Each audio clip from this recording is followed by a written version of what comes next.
Bonsoir à toutes et à tous, on se retrouve pour une nouvelle semaine d'actualité dans la tranche info en direct sur votre antenne Canal 10 Télévision. Au programme de votre soirée, je voulais dire, rien ne bouge. On commencera avec Info 10, le journal local et régional qui sera suivi du Focus, une heure de débrief sur l'actualité locale. Donc pour l'instant, place à l'info.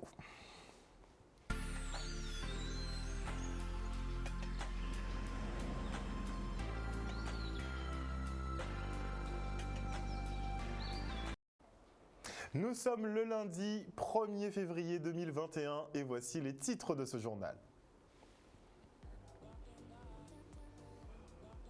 On débutera avec la mairie du Gosier qui s'apprête à récupérer la propriété de la plage de la Dacia et son parking, une manière de mettre fin aux polémiques relatives à l'occupation de ce littoral.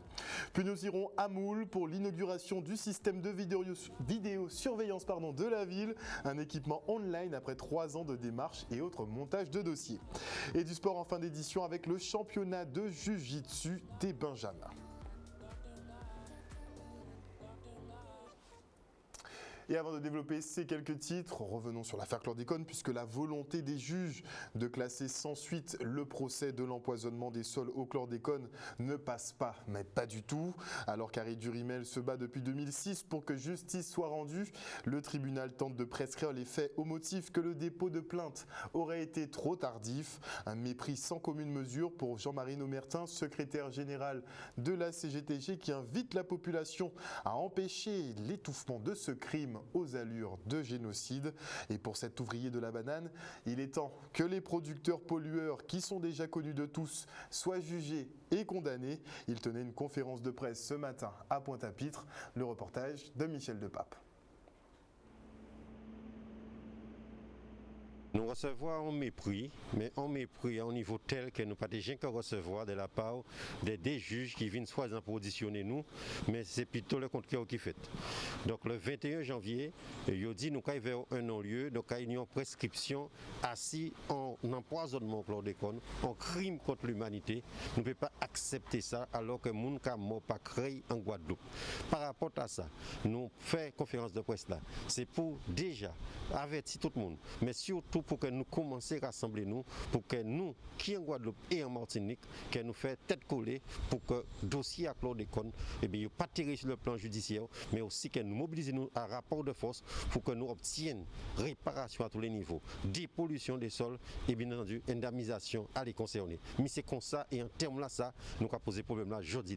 Nous voulons que c'est là qui fait produire la rentrée, les gros familles béquées qui bénéficient, qui profitent au maximum des importation à produire là ça en Guadeloupe qu'ils ont payé. Il faut tout payer parce qu'il est hors de question qu'on step malheureux qui pas tenir pour y planter. Encore moins utiliser un grain de chlordécone alors qu'il a pris tous les jours de l'eau là. Il a pris dans ça il a mangé, il a consommé en termes de racines, qu'il a payé pour des gens qui empoisonnent nous.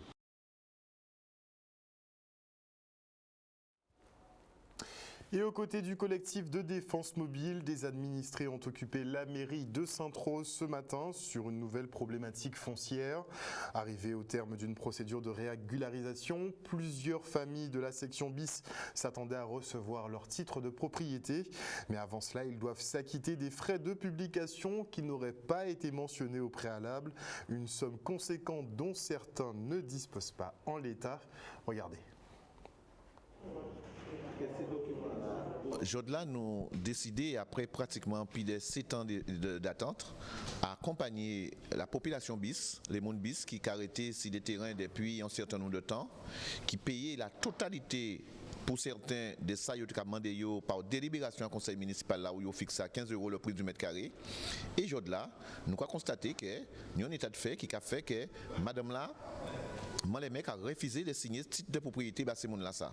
Jodla nous pas comprendre ça qui a passé et d'autant plus au lieu que nous recevons titre en nous, Jodla nous avons apprendre que nous avons volonté à l'État et la commune de vendre patrimoine foncier à la ville de Sainte-Rose pour des opérateurs privés. Ça veut dire que nous avons pas de droit de privilège en nous, nous avons pas véritablement case en nous parce qu'il y a dire comme ça dans la loi française, le foncier prévaut sur le bâti et par conséquent nous pas savons à qui sauce que nous avons mangé nous. Nous déterminer, nous venons Jodla, nous avons un courrier par les mais qu'il pas répondre et nous savons que Kevin dit encore il va prendre un otage, il va empêcher le travail, mais je là nous dit que nous déterminés, je là nous marcher, nous payer attendre 6 ans encore et vaille que vaille, nous que demander, nous que exiger et nous que ni titre de propriétaire nous et qui fait ça il veut mais qui signer ben nous. Aujourd'hui là plus que jamais, moi envie de chercher titre de propriété en moi. Titre de propriété là pas d'avoir un certain nombre d'années que ça a duré, que nous a payé tel là avec des échéanciers, qu'on est là nous fin payer terrain là parcelle en nous. Et nous avons demandé à ce que nous ni titre de propriété en nous parce que c'était ça a été prévu. Nous tenions un premier comité que nous avons fonctionné avec ancien maire. Il dit nous qu'on s'alloue nous que fin payer terrain en nous pas ni pour l'argent que nous avons encore à partir du moment que nous fin payer terrain là. Jodi là nous fin payer terrain là, nous avons que nous ni on frais de publication à payer et qui exorbitant à part des impôts que nous avons payé sur le foncier et sur les taxes d'habitation, moi on a trouvé que jodi là nous ni marre, c'est pour ça que nous venons en délégation pour nous payer ça savoir qui a passé parce que dossier là ça il faut à don tiroir. Chaque monde qui allait, il a dit un bitin différent. Alors si c'est en condition pour nous passer nous événement là, qui il prend condition là clair et net et signer papier. C'est ça nous besoin. Et hier, la tension était palpable et vive à la plage de la Dacha au Gosier où un collectif de citoyens a procédé au démontage d'aménagements illégaux de restaurateurs. Une tension encore palpable ce matin avec la présence du même collectif pour veiller à ce que ces établissements n'ouvrent plus. Un problème récurrent à cet endroit où d'autres commerces ont été rasés par les services de l'État. Alors pour tenter d'en finir et arrêter les guerres intestines, le maire envisage de récupérer le parking et le littoral de la discorde. Regardez. Je vous l'avais dit déjà en amont, il y a 2 problèmes qui sont distincts et 2 propriétaires qui sont distincts. Aujourd'hui, j'ai de très bonnes nouvelles. Entre aujourd'hui et hier, on a avancé sur la parcelle qui va de là jusqu'à là-bas. Donc la ville du Gosier va être propriétaire de tout ça. C'est en pleine négociation avec les 2 avocats, l'avocat de la ville et l'avocat du vendeur. Voilà. Donc cette partie-là, pour moi, entre guillemets, quand on parle de ça ou de tout ça, ce sera à la ville du Gosier.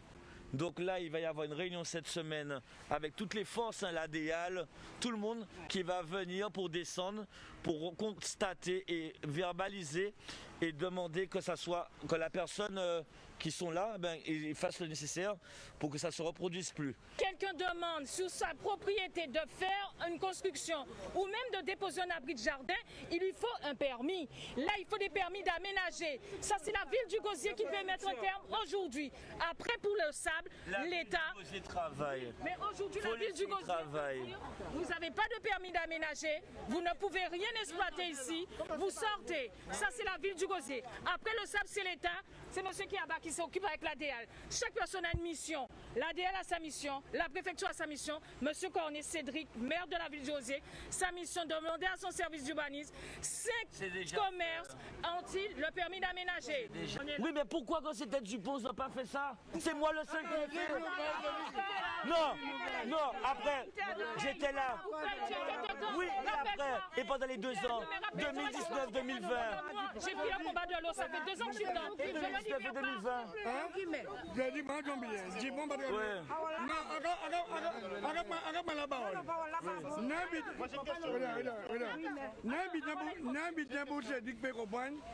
moi, combat, il est clair.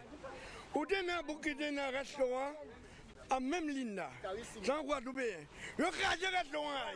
Pourquoi je dis là, je ne vais pas cacher là. Chaque établissement qui sont là, que ce soit l'Homme Saya, le Bliss ou la Casa Dacha, même si c'est mes concurrents, je le dis haut et fort, ils ont tous des toilettes. Je suis désolé, il faut le dire. Maintenant, un autre truc, nous, ça fait des années qu'on dit à cette femme-là, au premier bar, de retirer sa structure quand elle ferme. Elle ne veut pas. Nous-mêmes, ses concurrents, ses voisins, on lui dit tous les jours que ça va nous apporter des problèmes, quelqu'un va se blesser, que ça va faire des problèmes.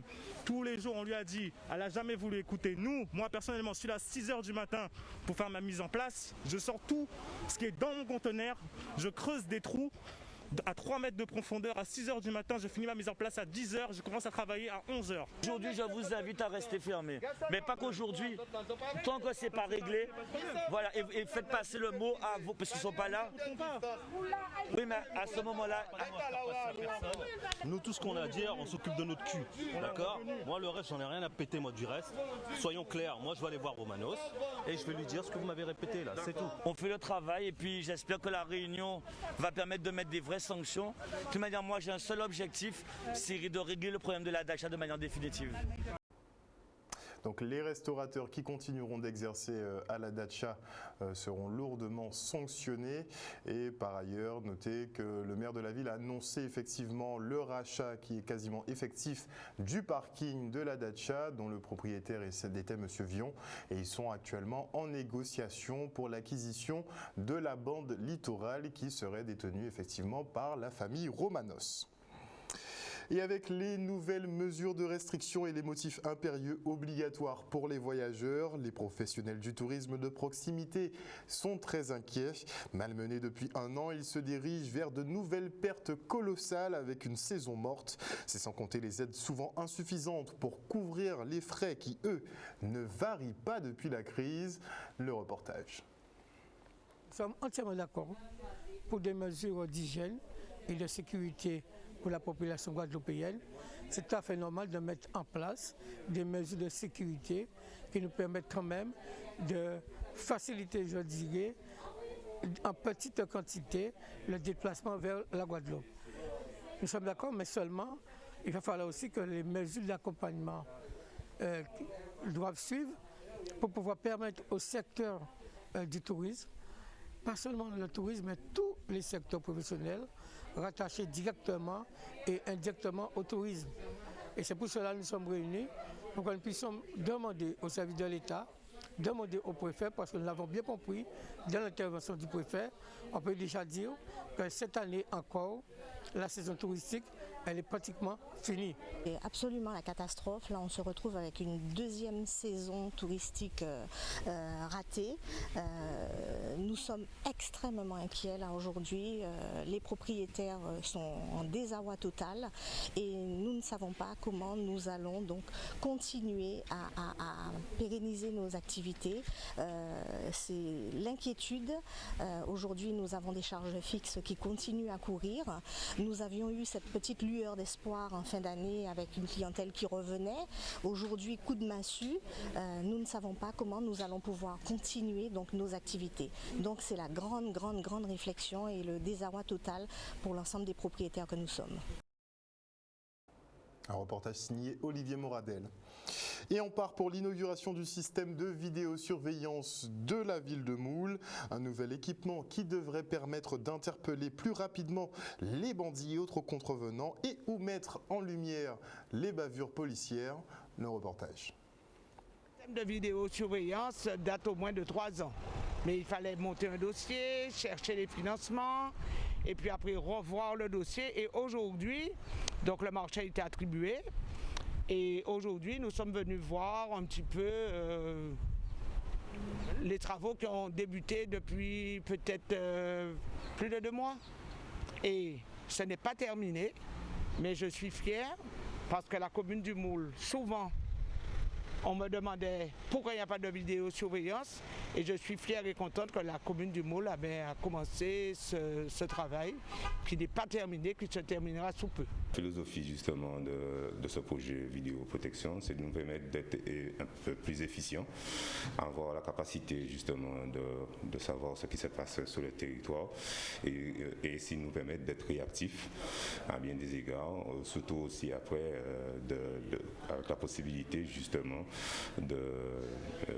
d'appréhender les personnes qui auraient commis des méfaits sur le territoire. Nous avons déterminé des points dans notre bourg pour pouvoir mettre la vidéosurveillance. Alors ça a pris du temps, mais nous avons commencé aujourd'hui, c'est une réunion de travail, c'est-à-dire voir comment l'entreprise a commencé et nous sommes venus aujourd'hui voir comment cela se passe. Mais le travail n'est pas terminé. Mais je suis contente parce que cela fait 3 ans que nous avons monté ce dossier. Petit focus sur le projet Demain, je serai agriculteur, auquel les élèves de l'école de Bragelonne à Saint-François participent. Il s'agit de la seule école du département, justement, à s'être inscrite à la Coupe de France du potager. Et pour lancer les hostilités, ils ont été sensibilisés, c'est tout petit, aux métiers agricoles, mais aussi aux étapes du développement d'une plante, vu qu'ils vont devoir en faire pousser. Une journée découverte avec en prime des animaux de la ferme. Le reportage de Charlie Dagonia. Le projet qui a été présenté par les élèves du lycée agricole est un projet finalement novateur pour nous, puisque qu'au regard des conséquences du confinement où on a vu le développement de l'agriculture, il était important pour nous de sensibiliser les élèves sur les différentes étapes, par exemple de la croissance d'une plante, découvrir les animaux de la ferme, les fruits locaux que parfois ils ne connaissent pas, et en plus au regard des programmes de l'école qui impliquent davantage de mener les enfants vers une démarche de développement durable, le projet était le bienvenu au sein de notre école. Ce projet-là va nous servir à préparer un concours national qui aura lieu au mois de juin, d'où l'école de Christian Robert de Bragelonne est la seule école qui participe à ce concours. Donc nous, ça nous a fait plaisir de participer, de faire la préparation et de participer à ce concours avec la classe de CM2, car ça nous permet de leur apporter notre savoir et de mettre en pratique ce qu'on a appris. Et si on peut les faire gagner aussi, ça va nous faire plaisir. Donc aujourd'hui, cette journée-là a permis de faire la préparation, de les sensibiliser, leur faire découvrir. Et le 22 février, qui est le deuxième jour de notre projet, qui va permettre aux élèves de mettre en pratique ce qu'on a appris aujourd'hui. Alors, j'ai vu des poulets qui pondent, et des cabris, et des lapins, et des cochons. Et toi ? Moi aujourd'hui j'ai vu des cabris, j'ai planté des choses, on a fait de la dégustation et j'ai vu des cochons. C'est un projet qui au départ devait juste sensibiliser les élèves et aujourd'hui on va aller encore plus loin puisque l'une de nos classes travaille sur la permaculture, donc les plantes médicinales et donc sensibilise aussi au niveau des plantes que nous avons au niveau du terroir pour permettre de se soigner. Et au-delà, la classe de CM2 va s'inscrire à la Coupe de France du potager, qui est un concours national au cours duquel les enfants auront à créer leur potager à l'école. Et d'ailleurs, on a un agriculteur que je salue, monsieur Vangadassami, qui nous met à disposition une parcelle de terrain justement pour nous permettre de réaliser ce jardin potager à plus grande échelle.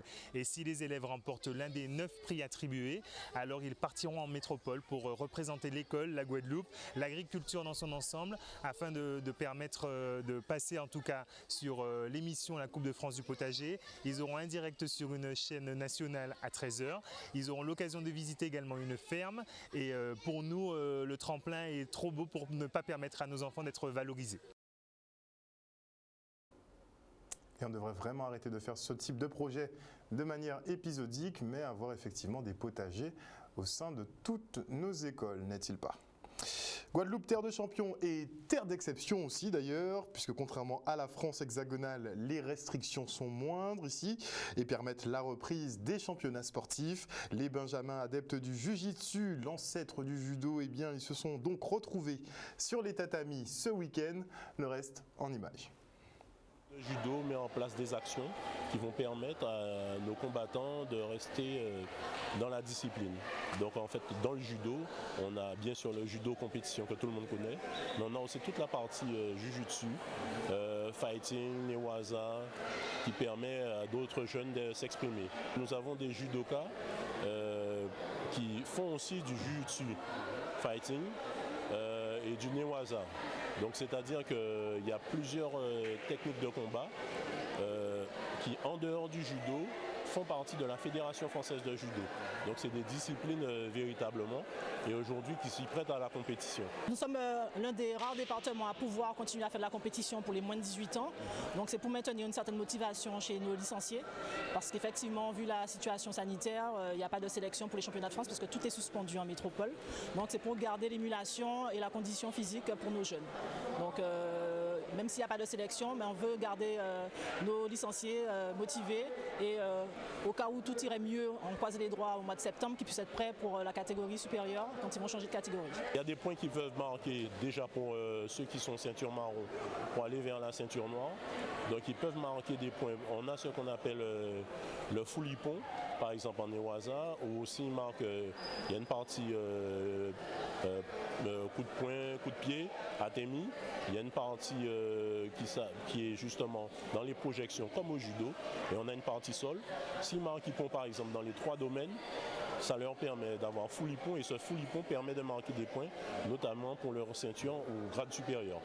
Et ce qu'il y a de beau surtout, c'est que le judo c'est un sport de valeur qui permet en fait surtout aux jeunes d'avoir à partager des valeurs, je dirais, humaines très fortes, mais en même temps en faisant le fighting, on a un adversaire du moment sur le tapis, donc c'est un combattant, mais en même temps ça permet à tous les judokas de s'aguerrir, et ils sont judokas et jujutsuka en même temps. Nous, le but c'est de développer la discipline. Nous faisons des stages, des formations, surtout au niveau de l'arbitrage, parce que c'est un arbitrage particulier qui est assez complexe quand on ne maîtrise pas, mais ça peut être très intéressant. Donc c'est une espèce d'ouverture d'esprit, parce qu'il ne faut pas oublier que le jujitsu c'est l'ancêtre du judo.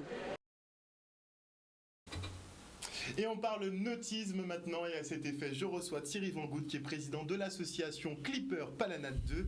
Il est en présence de Franck Fazian, qui lui nous vient de Casabroc. Bonsoir à vous, messieurs. Bonsoir, bonsoir. Alors, on peut dire qu'il y a eu une fusion, enfin il y a une association assez atypique, donc un centre, on peut dire, de recyclage, on va dire, et une association nautique de voile pour faire découvrir le plaisir de naviguer. Pourquoi l'association déjà, pourquoi cette association ?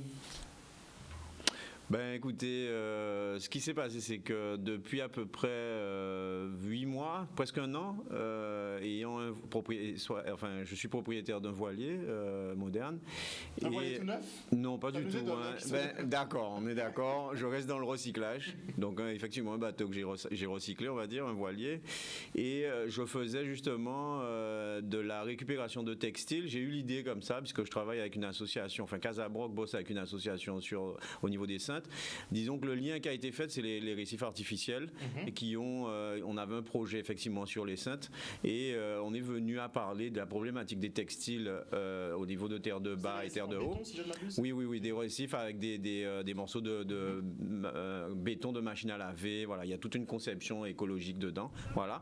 Bon, on va pas s'étaler dessus, sinon on n'aura pas suffisamment de sujets pour le faire, suffisamment de temps. L'idée, c'est surtout qu'on a parlé justement de la problématique des textiles, et comme je venais en voilier, je leur ai dit, écoutez, je viendrai avec mon voilier, je récupérerai ces textiles, et donc j'ai déjà fait plusieurs allers-retours pour récupérer du textile aux Saintes. La première fois, c'était dans les 300-500 kilos, la deuxième fois 200 et quelques kilos, la troisième fois à peu près 500 kilos. Une belle quantité quand même. Et voilà, exactement. Et après, on s'est rencontrés pour un projet, on va dire commun, d'avoir le bénéfice de pouvoir naviguer sur des classes 40 qui ont une histoire, la route du Rhum. Et on s'est rencontrés justement avec Clipper et Vincent de Russie et Thierry Van Gout. Et dans une réunion, on s'est dit, tiens, pourquoi pas unir nos forces par rapport à mes démarches justement de protection de l'environnement et du recyclage, avec un bateau magnifique qui est le Palanade, qui a fait justement la route du Rhum. Aller récupérer aux Saintes avec ce bateau mythique tout simplement des textiles usagés au niveau des Saintes. Et le projet s'est fait le week-end dernier. On imagine que M. Van Gout a signé direct pour la traversée. Oui, en fait, allez, on va essayer d'expliquer aux Guadeloupéens, grâce à Canal 10, un peu une belle histoire qui arrive à la Guadeloupe, parce qu'on est tout le temps en train de voir des choses négatives, et il y a plein de projets positifs en Guadeloupe, et de temps en temps, c'est super que Canal 10 puisse nous permettre de mettre en lumière ces opérations. Alors, rapidement, l'histoire c'est quoi? Route du Rhum, bon, on sait, il y a beaucoup de critiques des fois, mais il y a des très belles histoires et ça en fait partie. Alors, il y a un skipper qui s'appelle Olivier Magré, qui fait la route du Rhum, qui finit 24e et qui est presque en course à la ligne d'arrivée avec Karl Chipotel. Et bon, c'est le sport. Même si c'est l'enfant du pays, Karl, et le skipper est en course, il ne veut pas laisser Karl arriver avant lui, donc ils se font la bourre autour de la Guadeloupe. Et il finit quelques centièmes devant Karl, et arrive à la 24e place pendant la route du Rhum et profite en fait de l'accueil incroyable qui avait été fait pour Carchipotel. Et lui il comprend pas, il arrive comme s'il est vainqueur de la route du Rhum et il découvre, arrivé sur le podium, que sans le vouloir, on n'était pas vraiment là pour lui. Il a pris la place on était là, quand même, ils étaient là. Voilà, de l'enfant du pays, mais en tout cas ça a été génial ce moment-là, je vous assure, j'étais comme beaucoup de Guadeloupéens à l'arrivée de Carchipotel, il y avait énormément d'émotions et en fait ce skipper a été touché par l'accueil de la Guadeloupe. Donc il faut qu'on soit fiers de cet accueil. Et en fait, par rapport à cet accueil, il devait donner son bateau en fait à une association de loi 1901. Et il avait prévu de ramener le bateau à l'Orient pour l'offrir à une autre association en métropole. Et en fait, il a entendu parler de notre association on existe depuis pas mal de temps. Il y a déjà eu plein de skippers. Moi, je dois être la 2e ou 3e génération de cette association. D'accord. Et en fait, c'est une association qui permet de naviguer dans la Caraïbe et de faire des courses en habitat et qui a eu des belles places dans ces courses, puisque l'année dernière, on a quand même fini numéro 1 de notre catégorie à la Eken Regatta. Donc oui, on est des amateurs, mais on va dire des amateurs confirmés, en tout cas passionnés. Et ce skipper, en fait, il entend parler de nous. Il entend qu'on est en train de perdre le bateau qu'on avait à l'époque, puisque le propriétaire partait en Corse. Et il nous appelle, il nous dit, bon voilà, j'ai entendu, alors à travers un intermédiaire qui s'appelle Christian Huguet, qui nous dit, bon voilà, j'ai un bateau à vous donner. Franchement, on n'y croyait pas. C'est un peu difficile. C'est clair. J'ai un bateau. Le rêve. En fait, je vous le donne, mais à travers votre association, l'idée, c'est que je le donne à la Guadeloupe. Donc, c'est pour ça qu'aujourd'hui, le message... Donc, pour un bon accueil, on a reçu un bateau. Exactement. Et grâce à la route du Rhum. Comme quoi. Et donc, du coup, notre projet, c'est quoi? C'est de dire déjà, vous voyez, des gens qui ne connaissent pas la Guadeloupe, juste par rapport à l'accueil, offrent leur bateau gracieusement. Alors après, il a fallu, c'est administratif, c'est-à-dire que même si le bateau est gratuit, le bateau a une valeur et donc du coup il faut payer les douanes. Donc il fallait sortir plus de 15 000 €. Alors, on aurait pu penser que les douanes pourraient faire un geste. Mais ils l'ont fait. Donc je tiens à remercier la région qui nous a soutenus et qui a permis de faire réduire considérablement cette somme. Donc on a payé une somme, mais pas celle qui était de départ. Donc grâce à la région. Donc merci. Et donc en fait, il nous a demandé 3 choses. La première chose, c'est que ce bateau-là ne sera pas utilisé pour faire de l'argent. Donc on essaie de respecter ça. La deuxième chose, c'est que ce bateau-là ne reste pas à mourir comme beaucoup de bateaux de course à la marina. On essaie de respecter ça, on navigue tous les samedis. Et la troisième chose, c'est qu'on fasse profiter à des Guadeloupéens des initiations, de faire découvrir la voile. Et donc du coup, quand Casa Broc et Casa Recycle nous a proposé son projet, ça rentre tout à fait dans notre ambition. On fait découvrir des Guadeloupéens lors d'une navigation au Sainte, la navigation sur une classe 40. En plus, on fait une opération éco-citoyenne avec un taux de carbone quasi à 0. Et l'idée, c'est d'amener des images pour faire passer le message, pour dire, vous voyez, en Guadeloupe, on peut mettre des petites pierres avec des petites pierres et on peut faire un super édifice. Et donc à l'image, je ne sais pas si on voit, mais on a passé la barre au fils de Franck, jeune Guadeloupéen, et on va peut-être créer des vocations. Donc merci à Canal 10 de nous permettre de montrer ces images. Et nous, on invite ceux qui seraient intéressés à découvrir la voile dans de bonnes conditions. Mais c'est tout le monde. Ça. On est obligé d'avoir une petite expérience. Non. En fait, moi, ça fait quoi? Ça fait bientôt 15 ans que j'initie des jeunes avec l'association Casa Broc et Jeunesse Social Club. Le projet Nous là aussi en 2012, sponsorisé par la région Guadeloupe, où on a eu justement la mise en place de chantiers d'insertion de construction de voiles traditionnelles avec Alain Foy au Sainte, et je partais 2 mois avec les jeunes pour construire ce bateau-là et ensuite faire la traversée. Le dernier projet, c'était avec Cap Excellence, avec des jeunes de la conurbation. Donc c'est vraiment de l'initiation. Le projet identique un peu avec, effectivement, si on peut nous aussi récupérer un deuxième classe 40, c'est continuer le travail que j'ai commencé de vulgarisation de la voile. On a commencé la première marche, on va dire que c'est la voile traditionnelle, c'est bitin en nous. Et on sait très bien que notre peuple, la Guadeloupe, il n'y a pas de guet vers la mer. Et quand on voit un Guadeloupéen, non mais ça va je suis bien placé pour le dire, il y a beaucoup de progrès, mais c'est pas trop vers la plaisance, pas vers la voile en elle-même. On bénéficie d'un soleil radieux et du vent alisé toute l'année. j'aimerais voir plus de Guadeloupéens sur des voiliers et pas que sur des bateaux moteurs, parce que c'est notre vie, c'est notre façon de voir les choses. Mais vous rendez cela accessible. Ah ouais, mais voilà. Souvent ça comme un milieu élitiste ou bien très voilà, faut être un peu dans le milieu. En fait, c'est ça. On va dans l'extrême. On veut montrer que c'est juste un ressenti, que la mer elle est accessible à tout le monde. Ouais. Même des personnes qui seraient pas initiées, d'accord, ils peuvent venir essayer ou en tout cas découvrir un bateau comme celui qui a fait le classe 40 Palanade qui a fait la route du Rhum. On peut donner un cours gratuit de voile, on peut les inviter à venir naviguer lors de nos entraînements et après pourquoi pas les aider. Si Franck demain récupère un deuxième classe 40, on l'accompagnera parce que l'idée en fait c'est quoi? C'est de faire un trait d'union entre les deux routes du Rhum, de montrer que la route du Rhum c'est pas un événement ponctuel comme ça tous les 4 ans. C'est ça. Et on pousse là-dessus. Alors le message pour l'instant a encore du mal à passer, mais je suis persuadé que demain ça passera. C'est de dire, c'est un peu aussi pour ça qu'on fait de l'image, c'est pas pour raconter notre histoire et dire ouais on est les meilleurs, pas du tout. On n'a pas besoin de parler nous, on veut juste, on communique pour expliquer qu'il faut que des partenaires nous accompagnent, puisqu'un bateau comme ça c'est quand même un coût de 30 à 35 000 euros d'entretien par an. Et si vous voulez respecter les souhaits du donateur, vous ne pouvez pas faire de l'argent dessus. Mais il faut quand même faire naviguer les personnes en toute sécurité. Donc une grande voile d'un classe 40 c'est 30-35 000 euros à l'achat. C'est une durée de vie. Chaque fois qu'on sort, ça s'use. Il faut payer l'assurance. Donc le bateau, il est assuré. Ensuite, on demande aux navigants de prendre leur licence de la Fédération française de voile. Mais en fait, on voudrait dire, et vraiment c'est un message que je passe aux politiques, quand vous faites la route du Rhum, c'est super pour la Guadeloupe. Mais il faut faire le trait d'union entre les deux routes du Rhum. Et il faut que ça profite aux locaux parce qu'ils n'arrivent pas à réaliser à quel point la route du Rhum est quelque chose d'important pour la Guadeloupe. C'est clair. C'est la plus grande course internationale. Mais on ne voit pas forcément les retombées, la population. Oui, c'est ça.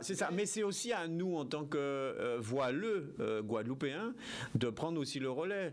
Il n'y a pas que les skippers qui partent en compétition, mais il y a aussi nous, les pratiquants de voile. Et là, c'est un peu ce qu'on voit là. La route du Rhum, c'est tous les 4 ans. Entre-temps, pendant 3 ans, il se passe que dalle. Donc l'idée, c'est de dire, certains bateaux qui restent, et on a eu le bonheur d'avoir un bateau qui est resté ici en Guadeloupe, il y en a d'autres qui sont là, mais mettons en place des projets, utilisons ces bateaux-là à bon escient. Vous imaginez, on va au Sainte avec un classe 40 qui a une histoire, qui a fait la route du Rhum, 24e, qui arrive avec ses voiles noires, mais il faut voir ça sur l'eau, c'est un engin spatial le truc, et qui arrive dans la baie des Saintes pour récupérer les textiles usagés des Saintois. Vous imaginez, on prend l'hyper VIP de la voile, parce que là c'est du full carbone, ça coûte une fortune, pour aller simplement faire un geste éco-solidaire et de protection de l'environnement.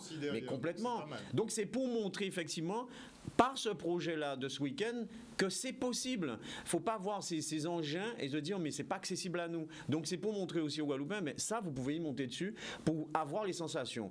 Une fois le truc mis en route, imaginez que ce bateau-là fasse la route du Rhum ou un autre, la personne qui sera dessus, les Guadeloupéens connaîtront ce bateau. Ah ouais, mais en montée ici.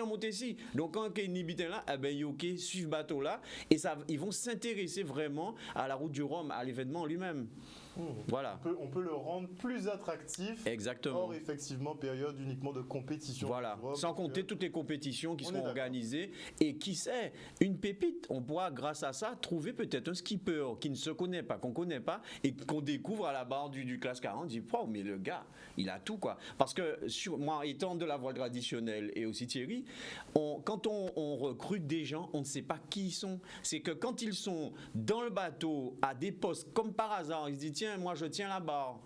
Et on se rend compte que le mec a toutes les capacités d'un barreur. Personne ne le sait, même pas lui. Et c'est en pratiquant qu'on se dit attends, c'est lui le meilleur, on le laisse à la barre, le gars il assure. Voilà, ou à la GV ou au FOC. Donc c'est en pratiquant vraiment et on fait un peu contrecarré. Je pense que moi, dans l'insertion depuis longtemps, pour pouvoir redonner vie à quelqu'un et espoir à un être humain qui est dans le désespoir, il faut de l'extraordinaire, il faut de l'inventivité, il faut inventer les choses. Donc d'avoir ce classe 40 merveilleux et de pouvoir faire coller les deux bouts, on y est carrément quoi, avec ce projet-là. Et on revient le mot de la fin, parce qu'on va dépasser le temps. Voilà, on revient à la route du Rhum, mais bon, on se rend compte qu'une grosse manifestation comme la route du Rhum peut simplement servir à aller récupérer des vêtements qui sont donnés par des Saint-Ouen. Donc demain, ça peut être Marie-Galante. Oui, mais ça peut être Marie-Galante. Et la décision de être compris. Ah oui, oui, oui. Merci au Saint-Ouen de nous avoir permis de faire une action comme ça. C'est clair, c'est clair. Et c'est vrai qu'on n'a pas oublié Terre de Bas. Le problème, c'est que ce bateau, spécifiquement, il a un tirant d'eau de 3 mètres de profondeur. Et donc, il faut qu'on soit sûr qu'on puisse rentrer dans la rade. Donc, Terre de Haut, on s'est garé, on a pu se trouver un endroit pour s'y mettre. Mais on n'oublie pas les personnes de Terre de Bas et de Marie-Galante et de toutes les autres îles. Et on fera que c'est avec ces bateaux vraiment à venir récupérer ces textiles-là et peut-être autre chose à la voile. Merci beaucoup en tout cas messieurs pour les actions que vous menez en faveur de la Guadeloupe et en faveur du développement du nautisme. C'est vrai qu'on parle beaucoup, mais on n'agit pas beaucoup souvent. Donc là, vous êtes en manœuvre et j'aimerais aussi souligner avant que se quitte le fait qu'un simple accueil, un simple bon accueil, ça peut avoir d'excellentes retombées pour chez nous. Donc je pense que tout le monde devrait méditer un peu sur la façon dont on reçoit les gens parce qu'on peut passer à côté de beaucoup d'opportunités. C'est clair. Merci beaucoup en tout cas messieurs. Merci à Canal 10. Pour vos actions et pour votre venue sur le plateau de Canal 10. Chers téléspectateurs, le journal télévisé est terminé. Merci pour votre fidélité. N'oubliez pas que sur notre antenne, vous faites l'information que nous diffusons. Le journal revient demain à 18h30. Passez une excellente soirée à l'écoute de nos programmes. Bisous, bisous.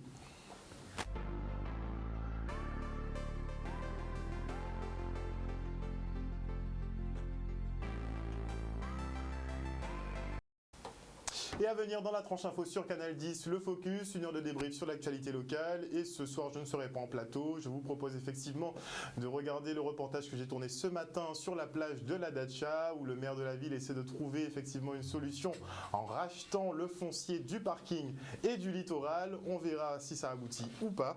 Et avant la coupure pub, je dis bonsoir à Liliane Campbell, à El Canalillo, bonsoir à Joël Bazit, à Damien Salibur, bonsoir à Marie-Hélène Borès, à Dimitri Gobardan, à Dani Coco des îles Coco, bonsoir à Marie Louison, à Mickaël Ramassami, bonsoir à Patrick Pembele, à Bigor Lafime, à Franck, à Marie-Josée Desert, à Julie Noglotte, à Odile Zingilet, à Ténard, à Bruno Flory. Vous êtes de plus en plus nombreux, ça devient vraiment de plus en plus compliqué. Bonsoir, on va dire à tous les internautes qui nous suivent sur Canal 10. Bonsoir aussi à ceux qui nous suivent sur la télévision.